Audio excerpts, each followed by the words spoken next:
Live from KSAT 12, the Nightbeat starts right now. We are struggling even to offer the most basic services. We are struggling. Tonight, jobs and money up in the air for San Antonio ISD. The district superintendent says the district is in a dire financial situation. Now, we've told you that SAISD closed 15 schools this past school year. The night team's Avery Everett was at tonight's board meeting where they voted on next year's budget.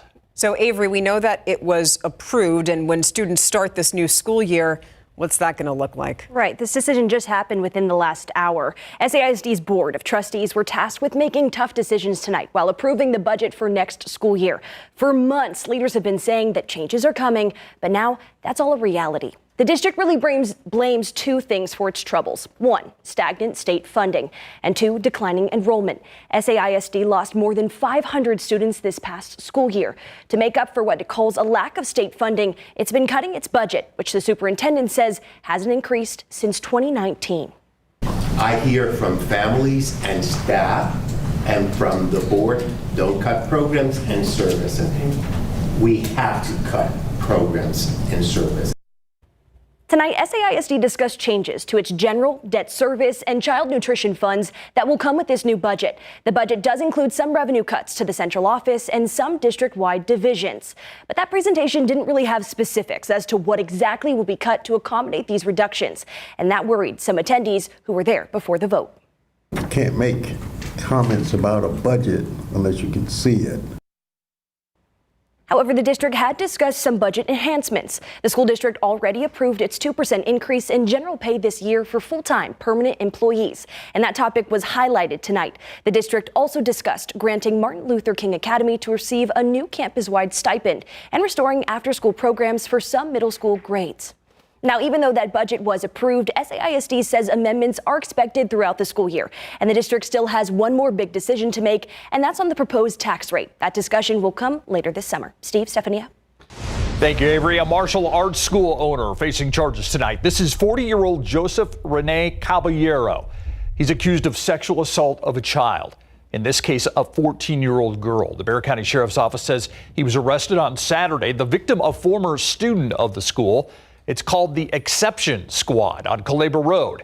Sheriff Javier Salazar says that this 14-year-old began receiving secret admirer type notes from Caballero.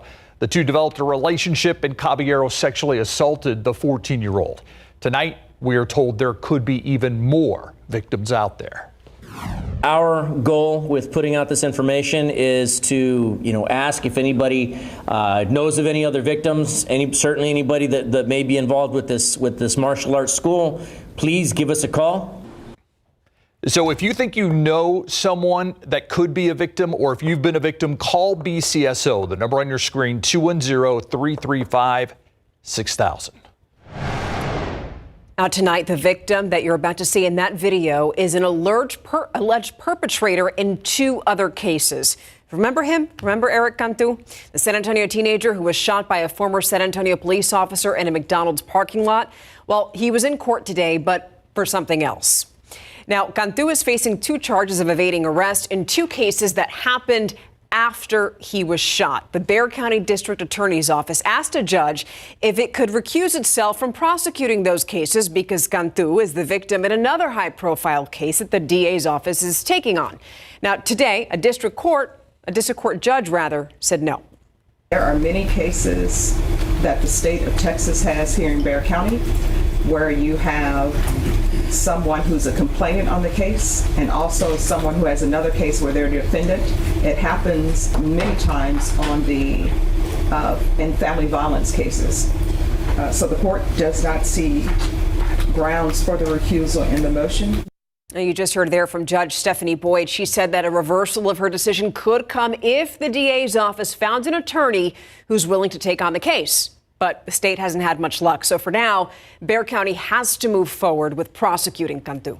It's a motel in the downtown area that's proving to be a problem spot. Today, San Antonio police arresting 4 suspects in a kidnapping case in what is just the latest police activity at this motel.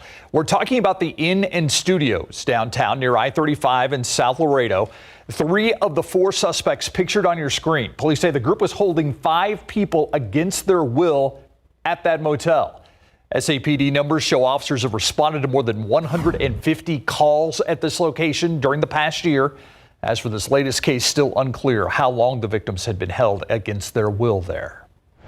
Now, 2 people arrested, 10 others detained after a short SWAT situation at a West Side apartment. This happened on the corner of Potosi and South Hamilton, not too far from South Zarzamora. Now, we're still working to get a lot of these details into our newsroom. What we know right now is that this all started as a robbery that spilled over into that apartment. That's according to San Antonio police. Now, they also say that nobody was hurt in that incident, but tonight we still don't know where that initial robbery happened or if any of the 10 people who were detained have any involvement with those 2 robbery suspects that we just told you about.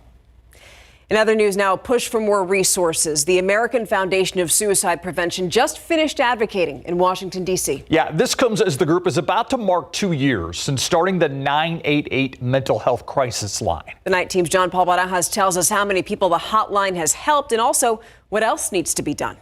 In a medical emergency, people know to call 911, but it wasn't until a few years ago that those suffering from a mental health crisis had a specific number to call, 988. It existed prior to that. It was known as the Suicide Lifeline, but it was a toll-free number. So it was a full-on number where you dialed it, whereas now you can text, chat, or call 988 and you'll be connected to a crisis counselor. On July 16th, the American Foundation of Suicide Prevention will mark 988's 2-year anniversary. Julia Hewitt says the moment 988 launched, it had an immediate impact. In the first 2 months in 2022, when it first rolled out, the usage exceeded that entire year to date. According to the AFSP, in 2021 and 2022, the U.S. experienced 1 suicide every 11 minutes. And suicide was the second leading cause of death for people 10 to 14 and 25 to 34. That's part of the reason why AFSP is so relentless in ensuring that these legislative efforts are being made and that we're trying to get the support that we can. AFSP wrapped up an advocacy forum in Washington, D.C. about a week ago. To 1, continue telling people the 988 line exists, and also to push for 3 new bills. First, the Health Access for Students Act, which would place the 988 number on the back of employee and student IDs for all state-funded universities, something Texas already mandates. The second bill would ask for $30 million in federal funding for additional services. The Connect Act, right? So after the fact,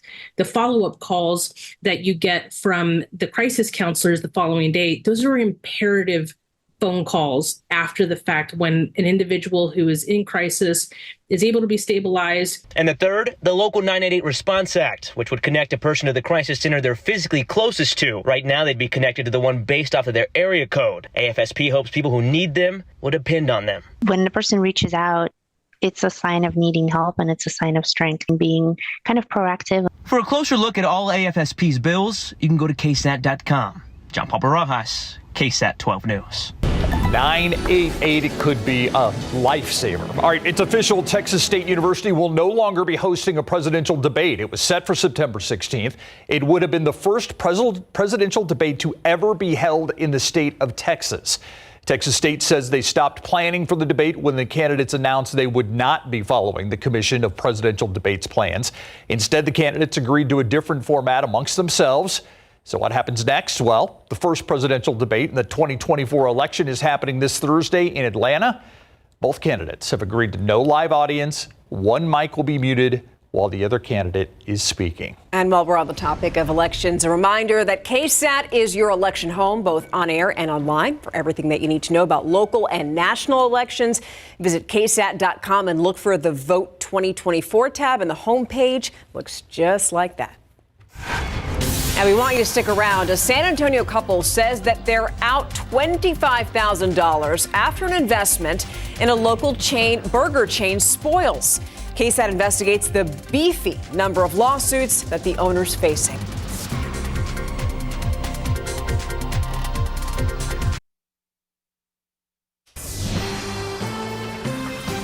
A San Antonio couple says it's been nothing but bad news since they invested $25,000 in a local restaurant. So nearly 2 years after they poured their savings into Good News Burgers, they say they have yet to receive any of that money back. Yeah, as KSAT Investigates found, it's just one of many apparent financial issues facing the now former owner.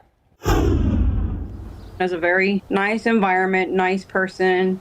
We knew him for over 12 years. When Robert Walker approached them in 2022 with an opportunity to invest in his restaurant company, Christine and Jason Douglas saw it as a chance to help the owner of one of their neighborhood hangouts while supplementing their earnings as traveling nurses. He asked us for assistance in helping change the name of his business from Papa's Burgers to Good News Burgers.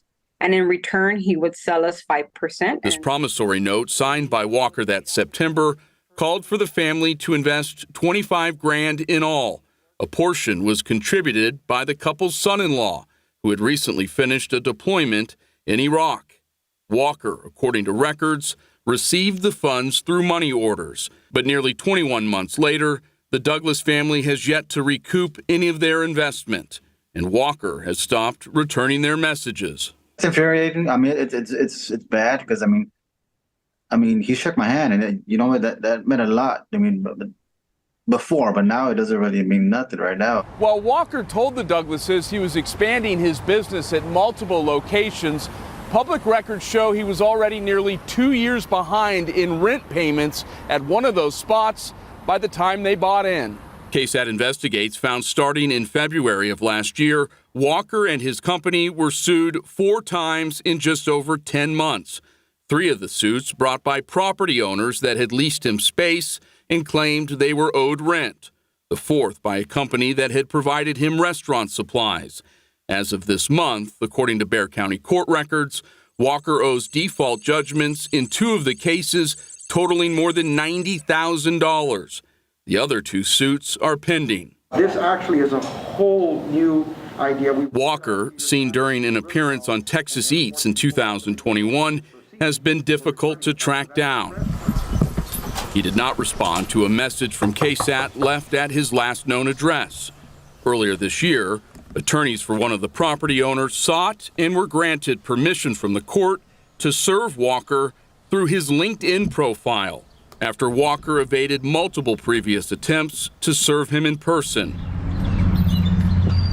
After KSAT stopped by Good News Burgers' last remaining location on Southwest 36th Street, a woman working behind the counter identified herself as the new owner. I'll forward this, but he doesn't own the business. So he's out of the restaurant business? Terry Flores said she worked as a restaurant manager under Walker, but was unaware of his legal entanglements. Flores provided KSAT records showing she took over the business from him late last year. For the Douglases, the ordeal has been a tough lesson on being careful who you trust. To ghost us and not even make an attempt, that's disheartening. We went in with no representation, and we don't have knowledge of business and how it works. And that was a big mistake on our part. For KSAT Investigates, I'm Dylan Collier. Now, Christine and Jason Douglas sent Walker a demand letter through an attorney last fall, but they haven't heard back. You have to feel for that couple and their son who served overseas and invested. They then filed a theft report against Walker with San Antonio police last month. The department spokesman says that case is currently under investigation. All right, switching gears now. All right, no rain to talk about, really? Not much. I mean, some coastal showers, that's it. The isolated coastal showers, kind of like what we saw earlier today. You see the authority rainfall estimates from the Doppler radar, and it's between I-10 and I-37. That's typically where we're referring to when it comes to these coastal pop-up showers, which, as our Futurecast shows, we'll probably have a few more of them tomorrow developing. They can get as far inland as Gonzales all the way down to Floresville and Kennedy, but typically they're from Hallettsville to Cuero to Kennedy and eastward to the Gulf of Mexico. That's about it pretty much every day the rest of this week. Let's talk about the bigger picture and the rainfall potential. And you notice how we go through the next 7 days and there's a bit of a gap here, a donut hole in the middle that's over Texas. But areas that are typically dry, desert southwest, western Mexico, getting a plume of moisture and rain. It's actually monsoon season there, and the location of the upper level high over West Texas is helping to steer some Pacific moisture into the desert southwest. So they're going to get into some activity. And this upper level high, this is going to waffle around, move westward, then eventually slide eastward by this upcoming weekend and into early next week. So by the first few days of July, the heat high is going to be centered, well, closer to Atlanta. And with the clockwise flow around it, that gives us a steering wind right off the Gulf of Mexico into Texas. So the door's open for disturbance or some tropical moisture, both even better yet, to move into our neck of the woods. However, we just don't see any available moisture and energy to move in. However, we do think it's going to steer some African dust our way in the coming days. It's still going to be several days away, but due to that steering flow, our first little dose of African dust moving in by this upcoming weekend. So you'll notice a little extra haze in the sky and more vibrant sunrises and sunsets, especially if you're at the Texas coast. That sunrise is going to be extra vibrant. Rain chances, we're talking 10%. I'm sorry, I wish I had better news, but we don't really have anything moving into the Gulf of Mexico that would give us good moisture despite the door being open by early next week. Let's talk temperatures. 96 today. That's 3 degrees above average. The record 102 back in 1994. Tomorrow we start the day at 78. At noon we're at 90 and then 95. The key is when you factor in the humidity, it's going to feel like it's 104. That southeasterly breeze at 10 miles per hour. 100 in Del Rio tomorrow, but that's the exception. We are avoiding triple digits for several more days. 93 tomorrow in Boerne, 95 in Tarpley, Floresville, 95 in Smiley Nixon, 94 degrees. And I mentioned avoiding triple digits. We're talking mid-90s, cut pace. That's the kind of weather that we're in. And as we all know, that's very indicative of late June, July kind of weather. Gets a little repetitive, but one little aspect that's going to be changing is that little dose of African dust by this upcoming weekend. Here's a look outside of the live cam. And I do want to point out, I got some reports on Storm Pins, KSAT Connect, of people asking about a string of lights moving through the sky today and even last night. Those are SpaceX Starlink satellites in their low Earth orbit. Get used to them. You'll be seeing more of them in the years ahead. All right. Thank you. All right. You have to say one thing for this Aggie team. They do not give up.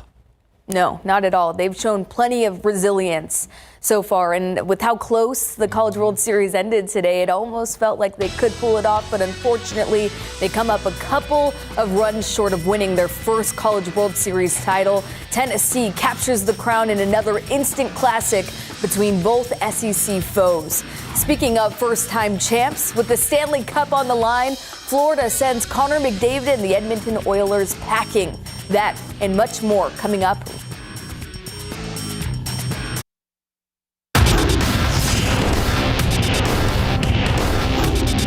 What do you think about just what you guys were able to accomplish? It's a tough one to answer right now, if I'm being honest, but I'm obviously sad, a little pissed, but at the same time, walking through that dugout, I'm so damn grateful. Oh man, not the outcome Texas A&M was looking for. How it all went down in Omaha in Big Board Sports.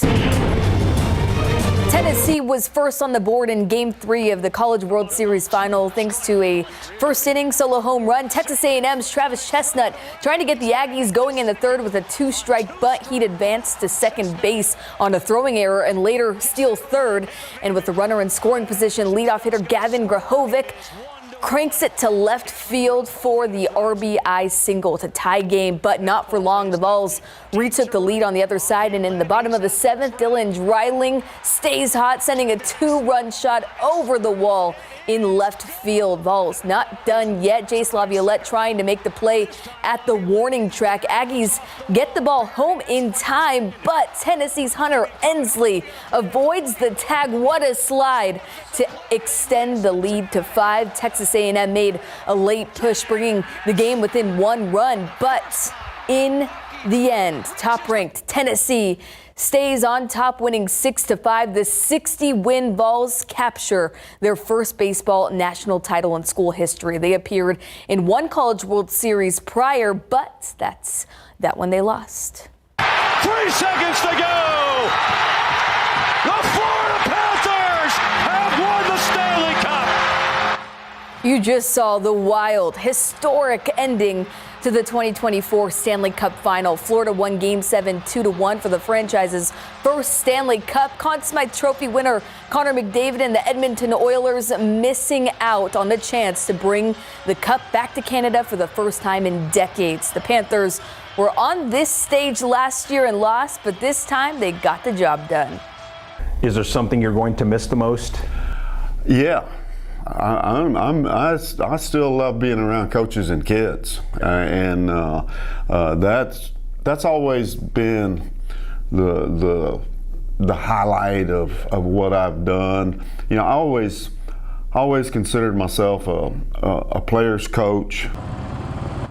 After a 57-year career, New Braunfels ISD Athletic Director Jim Streety is retiring with his last day on Sunday. Streety had a storied career, hundreds of wins, dozens of accolades, and now the local legend is passing the torch. We'll have more from his chat with Larry Ramirez as the week goes on. And after the break, the NBA draft is right around the corner. What that means for the trading cards market. Stay with us. This year's NBA draft features potential starters and valuable role players, more so than consensus future stars like Victor Wembanyama, Anthony Edwards, and Zion Williamson. Saturday was the one-year anniversary of the Spurs drafting Wemby. It was a day that made for a "where were you" moment. We're just a couple of days away from finding out who will be suiting up to play alongside Wemby for the 2024-25 NBA season.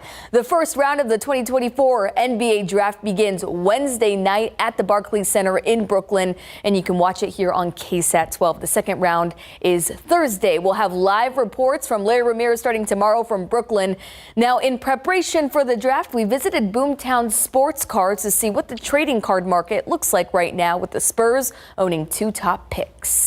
Right before the NBA draft is always going to be an exciting time for any collector, for anybody in the hobby, especially if you're a Spurs fan right around now in San Antonio, Texas. You're looking at the number 4 and the number 8 spots that the Spurs have this year. With those 4 and 8 picks, the Spurs pretty much have a lot that they can be trading as well. So it's constantly evolving. It's constantly shifting. That's the same thing with the card market is, the second, you hear Stephon Castle might be coming to the Spurs to link up with Wemby, Stephon Castle's market just went through the roof. All right, cards have changed a lot since I was a kid because the cards you didn't want, you'd put in the spokes of your bike. And you didn't really think about trading them. I mean, you traded them, but you didn't think about cashing in on them. Interesting. Yeah, now people like the money for it. They also used to come with a stick of gum. Yeah, exactly. Be right back.